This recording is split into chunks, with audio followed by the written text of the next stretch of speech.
नमस्कार, स्वागत है आपको हमारा मध्य प्रदेश के बुलेटिन में। मैं हूं आपके साथ किशी शुक्ला। रुक करेंगे खबरों का, लेकिन उससे पहले नजर डालेंगे सुर्खियों पर। कोरोना पर भारी जोश, 6 फीट से ऊंची प्रतिमाएं रख सकेंगे रामलीला और रावण दहन भी होगा। सरकार ने 15 दिन में बदला अपना फैसला। एमपी उपचुनाव का घमासान, शिवराज ने हर किसान को फसल बीमा की पूरी राशि दिलाने का वादा किया तो कमलनाथ कर्ज माफी का पूरा साथ देने को तैयार। रेप की घटनाओं के खिलाफ 5 अक्टूबर को कांग्रेस का मौन धरना प्रदर्शन। कमलनाथ ने कहा, भाजपा शासित राज्यों में बेटियां सुरक्षित नहीं। नरसिंहपुर में हाथरस जैसी घटना, गैंगरेप पीड़िता ने की खुदकुशी, 3 दिन तक भटकती रही, पुलिस ने नहीं लिखी रिपोर्ट। सीधी में अंधे कत्ल का पुलिस ने किया खुलासा, एसपी ने की प्रेस वार्ता, आरोपी ने पैसों के लेन देन में किया था कत्ल।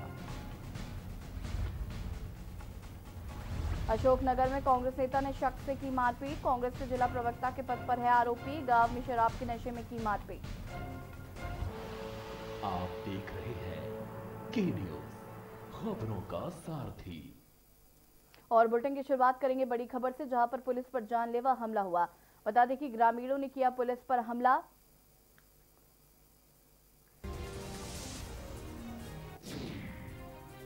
बड़ी खबर आपको छिंदवाड़ा से बता रहे हैं, जहां पर पुलिस पर हुआ जानलेवा हमला, ग्रामीणों ने किया हमला। पुलिस पर हमला किया गया, मारपीट की सूचना पर पहुंची थी पुलिस। सौसर थाना क्षेत्र के जामला पानी की घटना।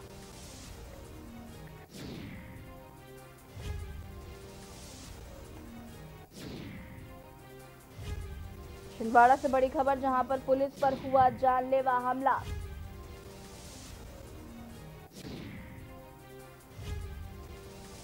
बता दें कि मारपीट की सूचना पर पहुंची थी पुलिस, ग्रामीणों ने पुलिस पर किया जानलेवा हमला।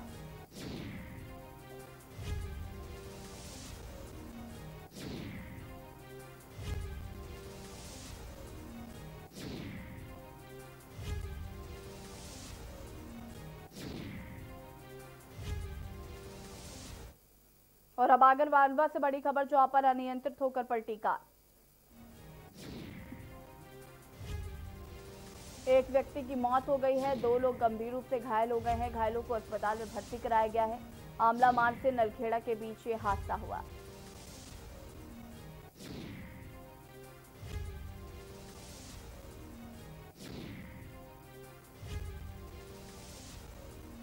बड़ी खबर आगरमालवा से, जहां पर अनियंत्रित होकर पलटी कार, एक की मौत, 2 लोग गंभीर रूप से घायल।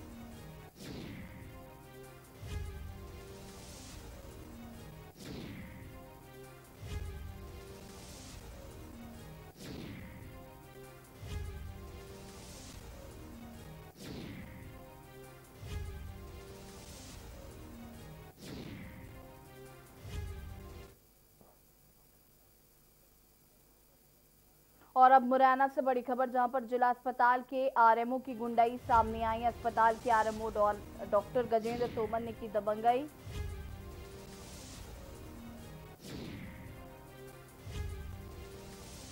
सफाई कर्मी और सिक्योरिटी गार्ड के साथ की मारपीट, गुस्साए कर्मचारियों ने किया कोतवाली थाने का घेराव। एफआईआर के लिए कोतवाली थाने का घेराव किया। जिला अस्पताल के सिविल सर्जन पहुंचे कोतवाली। पहले भी आरएमओ पर मारपीट के आरोप लग चुके हैं।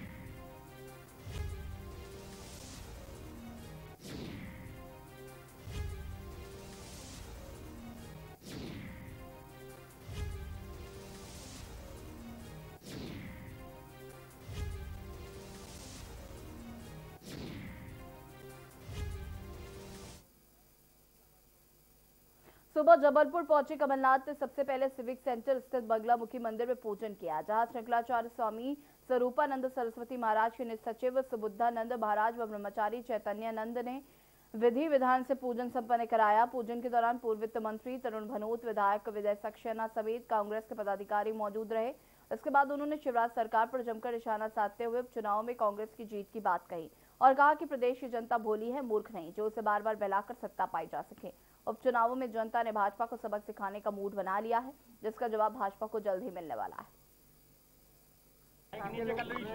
ऐसे हालात मध्य प्रदेश में कभी नहीं हुए, जहाँ हर वर्ग परेशान है, हमारा नौजवान दुखी है, परेशान है, हमारा किसान परेशान है, हमारे व्यापारी परेशान हैं, हमारी महिलाएं असुरक्षित हैं। आज का जो मध्य प्रदेश है, आज की जो तस्वीर है, मध्य प्रदेश में कभी नहीं हुई। और आज मध्य प्रदेश गवाह है कि किस प्रकार के सौदा किया, बोली बोलकर सरकार बनाई। प्रजातंत्र डूब रही है, संविधान डूब रहा है, मध्य प्रदेश डूब रहा है। आज मध्य प्रदेश बच जाए, इसका आशीर्वाद, इसकी प्रार्थना मैं कर रहा हूं। देखिए, मुझे पूरा विश्वास है मध्य प्रदेश के मतदाताओं पर, जहां उपचुनाव हो रहे हैं। मध्य प्रदेश के मतदाताओं ने 15 साल बाद भारतीय जनता पार्टी को रवाना किया था, शिवराज सिंह जी को घर बिठाया था, उनका झूठ का इलाज किया था। पर लगता है कि ये झूठ का इलाज टेम्पररी था। शिवराज जी पिछले 7 महीने में फिर से इन्होंने अपनी झूठ की कथा शुरू कर दी। पंचायत मोकेड़ की ग्राम पंचायत खुनाझर खुर्द हमेशा भ्रष्टाचार और घटिया निर्माण कार्यों की सुर्खियों में रहा है, मगर आज तक उच्च अधिकारी और सरपंच पति द्वारा झूठे मामलों में फंसाने के डर से कोई कार्रवाई नहीं कर पाते। और एक बार इसी पंचायत अंतर्गत आने वाले नारंगी गांव में 54 मीटर सीसी सड़क का निर्माण कार्य किया गया, जो कि सीसी सड़क 15 दिन में ही उखड़ गई। दरअसल कमीशन खोरी के खेल में उपयंत्री और एसडीओ की मिली भगत से सरपंच सचिव ने सीसी निर्माण में गुणवत्ता को दरकिनार किया, जिस कारण घटिया निर्माण हुआ और 15 दिनों में सीसी उखड़ गई। जिन जिम्मेदार प्रतिनिधियों व अधिकारियों पर गांव का विकास करने की जिम्मेदारी होती है, वही योजनाओं में पलीता लगाने में जुटे हुए हैं। अब देखने वाली बात होगी कि उच्च अधिकारी और सरपंच पति पर आखिर कब कार्रवाई होगी और कब होगा इस गांव का विकास।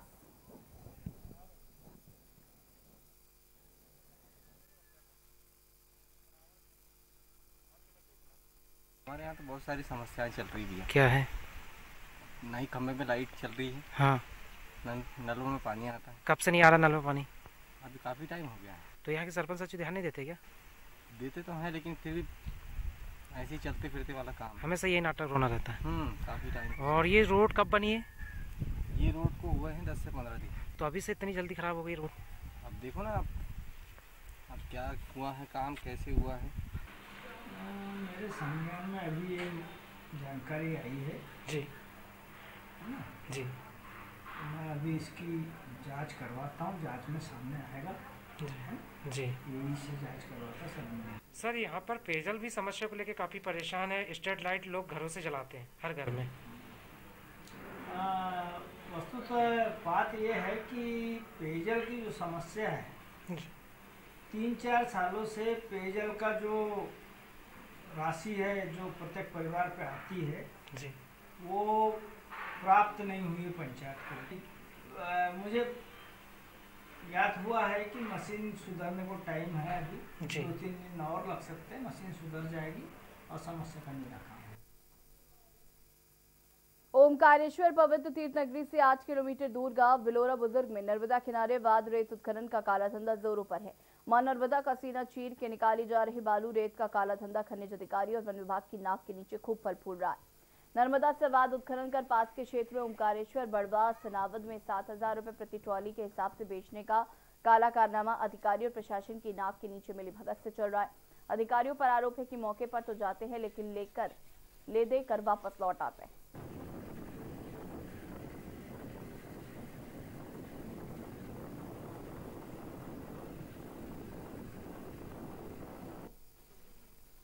माध्यम से भी मुझे जानकारी प्राप्त हो रही है, तो मैं आपको अभी यहाँ के जो तहसीलदार हैं मंडली, उनको तत्काल निर्देशित करूँगा तथा लीगल इलीगल रूप से किस प्रकार चल रही इसकी जानकारी मिलेगी। यदि अवैध रूप से परिवहन हो रहा है या खुदाई हो रही है इसकी, तो हम उसमें कार्रवाई करेंगे। छिंदवाड़ा चांदा मोटा के बूटिया बस्ती में एक बेकरी संचालक के 14 वर्षीय बेटे का गुरुवार की रात अपहरण कर लिया गया था। अपहरणकर्ता ने बच्चे के पिता के मोबाइल फोन पर 25 लाख की फिरौती मांगी। सूचना मिलते ही पुलिस की टीम भी सक्रिय हो गई और कुछ घंटों में ही अपहरणकर्ताओं को पुलिस ने गिरफ्तार कर लिया। बच्चा भी सकुशल बरामद हुआ।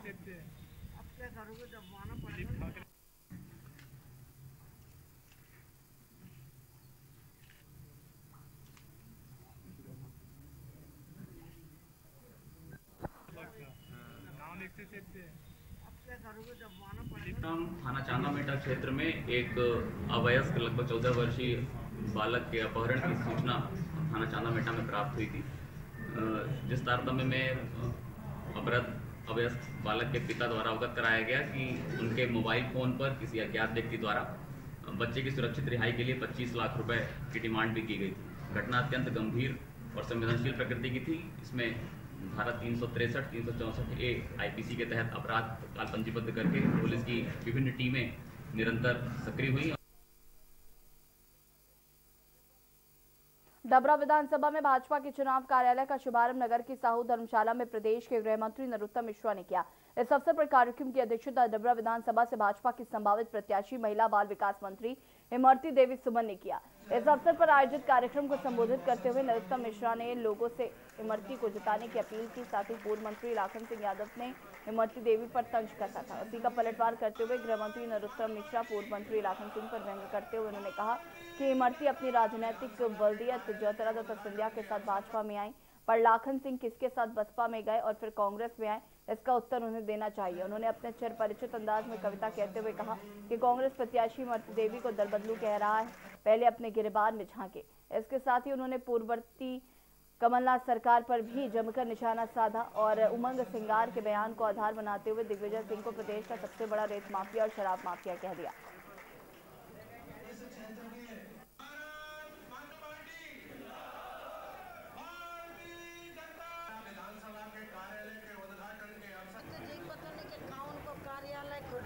ईमानदारी से गलत नहीं बोल रहे, हमें यही पता नहीं कि उनको कार्यालय खुल रहा हो कि नहीं खुल रहा हो। अब भी हमें कार्यालय की पता लगाए जी हमें पता नहीं, लेकिन हमें वास्तव में ईमानदारी से सख्त बता रहे कि हमें उनके कार्यालय को पता ही नहीं था, तो हम उनके कार्यालय पर रोक काय को लगाते। दिग्विजय सिंह ऐसा मैं नहीं कह रहा हूँ, ये उमंग सिंगार ने आरोप लगाया और आज तक ना तो दिग्विजय सिंह ने खंडन किया और ना आज तक उमंग सिंगार ने खंडन किया। वल्लभ भवन जो दलाली का अड्डा बन गया था, पूरा का पूरा वल्लभ भवन नौजवानों के नेता नकुलनाथ, बुजुर्गों के नेता कमलनाथ, बाकी पूरी कांग्रेस अनाथ।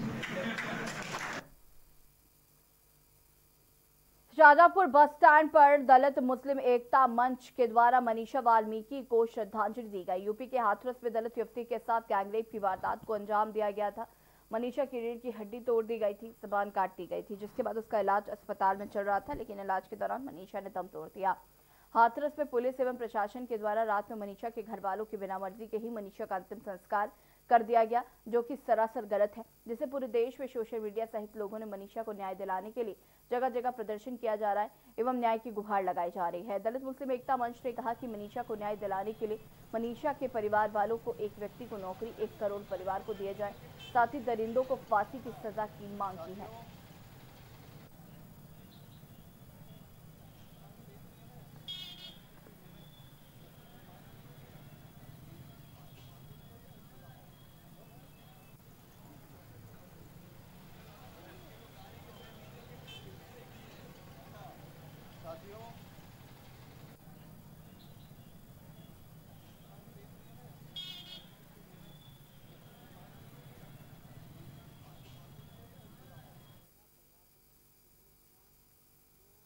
छिंदवाड़ा में ग्राम पंचायत कपरवाड़ी के ग्रामीणों ने पंचायत सचिव सोहनलाल साहू के खिलाफ पंचायत में अनियमितताओं, घूसखोरी, भ्रष्टाचार के खिलाफ मोर्चा खोलते हुए निष्पक्ष जांच कराने की मांग को लेकर कलेक्टर सौरभ सुमन से गुहार लगाई। ग्रामीणों ने बताया कि ग्राम पंचायत रिकॉर्ड में चबूतरा रंगमंच कुल 18 बने हैं, लेकिन धरातल मात्र में 12 बने हैं, जिसमें से 6 गायब हैं। इतना ही नहीं, ग्रामीणों ने सचिव की संपत्ति को सीबीआई जांच कराने की भी मांग की। ग्रामीणों ने यह भी आरोप लगाया कि पूर्व में भी शिकायत किए जाने के बाद जिला प्रशासन के अधिकारियों की मिलीभगत से मामले को दबा लिया गया, लेकिन इस बार अगर सचिव के खिलाफ निष्पक्षता से जांच नहीं की गई तो वो इसको लेकर कलेक्टर कार्यालय के सामने धरना प्रदर्शन करते हुए मुख्यमंत्री एवं पंचायत मंत्री से इसकी शिकायत करेंगे।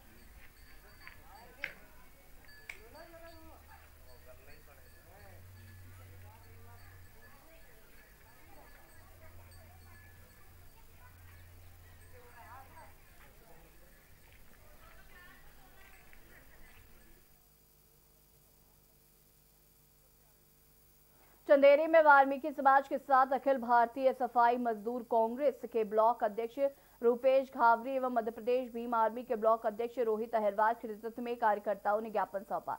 बता दें कि उत्तर प्रदेश बैलगाड़ी के हाथरस की बिटिया के साथ हुई दरिंदगी के लगभग 6 दिनों तक प्रशासनिक अधिकारियों द्वारा आरोपियों के विरुद्ध कोई ठोस कार्रवाई नहीं की गई। इस तरह पुलिस प्रशासन द्वारा किया गया रवैया महिला पुलिस सुरक्षा कानून के प्रति संवेदना को भी दर्शाता है, जिसे लेकर चंदेरी में वाल्मीकि समाज में रैली निकाली जिसमें बिटिया के हत्यारों को फांसी दो के नारे लगाए गए और ये रैली चंदेरी नया बस स्टैंड से शुरू हुई, जो कि एसडीएम कार्यालय पहुंची, जहां अनुविभागीय अधिकारी की अनुपस्थिति में नायब तहसीलदार राजकुमार कुशवाहा को राष्ट्रपति महोदय के नाम ज्ञापन सौंपा। ज्ञापन में महामहिम राष्ट्रपति जी से हाथरस में हुए गैंगरेप के दोषियों को कड़ी से कड़ी सजा दिलवाने की मांग की गई। सामूहिक दुष्कर्म किया गया, पेड़ की हड्डी तोड़ दी गई, जीभ काट दी गई।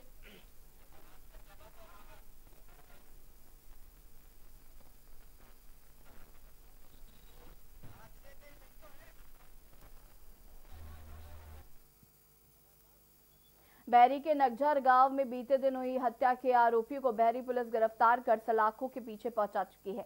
पुलिस अधीक्षक पंकज कुमावत ने प्रेस वार्ता कर खुलासा किया कि पुरानी रंजिश तथा पैसों के लेन देन को लेकर झगड़ा हुआ था। बीते दिन रात्रि लगभग 9 बजे नगझर कैप्टन कोडोला के गंगा सिंह पिता शंभू सिंह और गोरेलाल पांडे पैसे के लेन देन को लेकर आपस में झगड़ रहे थे।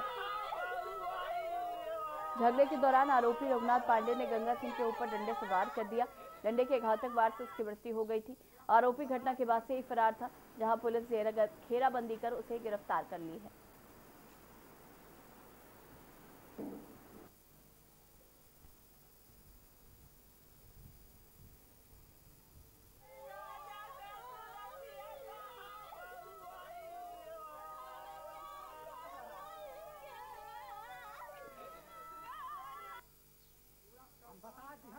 ग्राम नगझर केवटन टोला में मृतक गंगा सिंह पिता शंभू सिंह उम्र 65 वर्ष की जो है शव वहाँ पे प्राप्त हुआ और शव मिलने के पश्चात पुलिस ने मर्ग क्रमांक 77/20 174 CRPC के तहत दर्ज करके पुलिस ने अपनी मर्ग की जांच प्रारंभ करी।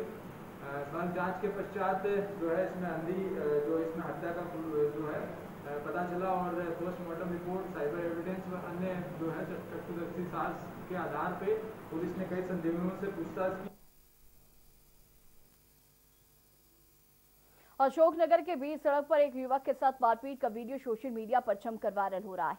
वीडियो में एक व्यक्ति जो कि कांग्रेस के जिला प्रवक्ता हैं, एक राहगीर की कॉलर पकड़कर उसे चांटे मार रहे हैं। वजह बताई गई कि नेताजी शराब के नशे में थे और वहां से निकल रहे थे। युवक की बाइक को रोककर अगले गांव छोड़ने की बात कहते हुए युवक नेताजी को नहीं जानता था तो उसे छोड़ने से मना कर दिया। फिर क्या था, नेताजी ने उस युवक की जमकर मारपीट की। दूसरे वीडियो में नेताजी ने उस युवक को सड़क किनारे बैठा लिया और जब ग्रामीणों ने कहा कि उस युवक को जाने दो तो नेताजी शराब के नशे में वीडियो में दिख रहे हैं, जमकर गालियां देने लगे।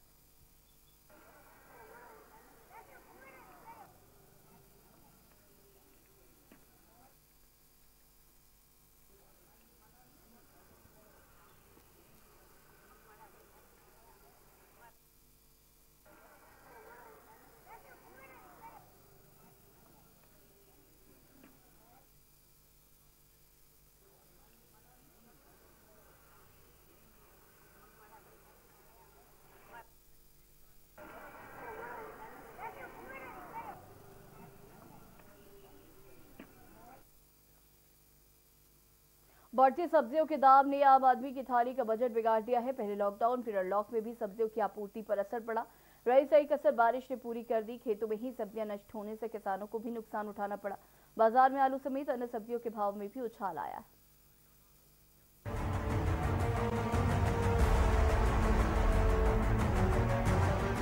बढ़ती सब्जियों के दाम ने आम आदमी की थाली का बजट बिगाड़ दिया है। पहले लॉकडाउन फिर अनलॉक में भी सब्जियों की आपूर्ति पर असर पड़ा। रही सही कसर बारिश ने पूरी कर दी। खेतों में ही सब्जियां नष्ट होने से किसानों को भी नुकसान उठाना पड़ा है।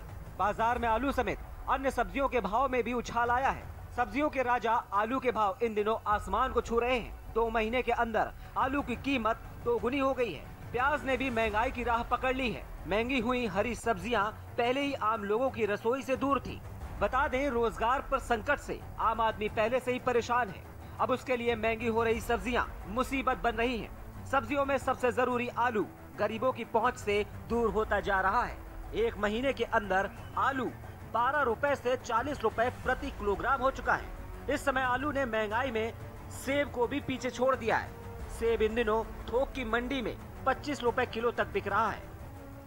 इस तरह बिक रही सब्जियां, आलू चिप्सोना 15 से 40 रुपए प्रति किलो, प्याज 15-35, टमाटर 20-60, लहसुन 120-160, तरोई 10-30, भिंडी 10-35, हरी मिर्च 20-50, टमाटर 40-60, लौकी 15-30, गोभी 40-80, बैगन 20-30, करेला 30-60, अरबी 20-40, शिमला मिर्च 30-80। ग्राहकों का कहना है कि सब्जियों के रेट आसमान छू रहे हैं। पहले आलू सस्ता रहता था, इन दिनों आलू गरीबों की रसोई से दूर हो गया है। रोजगार के बाद अब खान पान को लेकर दिक्कतें पैदा हो रही हैं। रोज दाम बढ़ रहा है और रोज क्या खाए, हर रोज आज कम होगा कल कम होगा, लेकिन कुछ होता नहीं है। आलू 40 के किलो होते हैं, टमाटर 180 के किलो, तो क्या करें। और मिर्ची देखो तो 50 की 250, और अदरक देखो कोई भी सब्जी लो तो बहुत महंगी होती है, रोज रोज का प्रॉब्लम होता है। तो ये सब सरकार कुछ कर नहीं रही है, क्या करें हम। सब्जी विक्रेता ने कहा कि बता दें, एक महीने से महंगी सब्जियों ने घर का बजट बिगाड़ रखा है। सबसे ज्यादा आश्चर्य तो आलू प्याज के भावों में बढ़ोतरी से है। आलू को तो सब्जियों का राजा माना जाता है, प्याज को गरीबों की सब्जी माना जाता है, लेकिन महंगे आलू प्याज ने प्रत्येक व्यक्ति के घर के बजट को बिगाड़ दिया है। 2 महीने पहले जो आलू 15 से 20 रुपए प्रति किलो मिल रहे थे, वह अब थोक में 27 से 28 और खुदरा में 35 से 40 रुपए प्रति किलो के भाव में बिक रहे हैं। ब्यूरो रिपोर्ट, के न्यूज। लगातार सब्जियों के दाम बढ़ते जा रहे हैं, जिसकी वजह से लोगों की जो रसोई का बजट है वो बिगड़ गया है। फिलहाल इस बुलेटिन में इतना ही। देखते रहिए के न्यूज इंडिया। नमस्कार।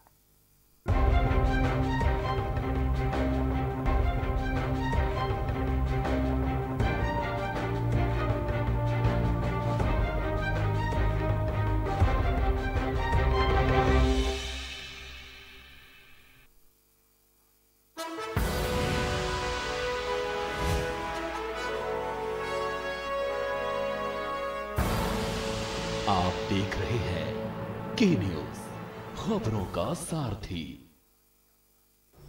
नमस्कार। हम सब 2 करोड़ दिल्ली वासियों ने मिलके बड़ी मुश्किल से कोरोना को कंट्रोल किया है। अब हमें इसे बढ़ने नहीं देना। पिछले कुछ दिनों से मैं देख रहा हूँ हम सब थोड़े लापरवाह हो गए हैं। मास्क नहीं पहनते, सोशल डिस्टेंसिंग नहीं करते। मैं आपका भाई हूँ ना, आपका बेटा हूँ। आपने मुझे अपने परिवार का हिस्सा माना है। मैं नहीं चाहता अपने परिवार में कोई बीमार हो। ये बहुत गंदी बीमारी है, इसलिए आज आपसे कुछ मांग रहा हूँ। कसम खाओ कि अब जब भी घर से बाहर निकलोगे, मास्क पहन के निकलोगे, सोशल डिस्टेंस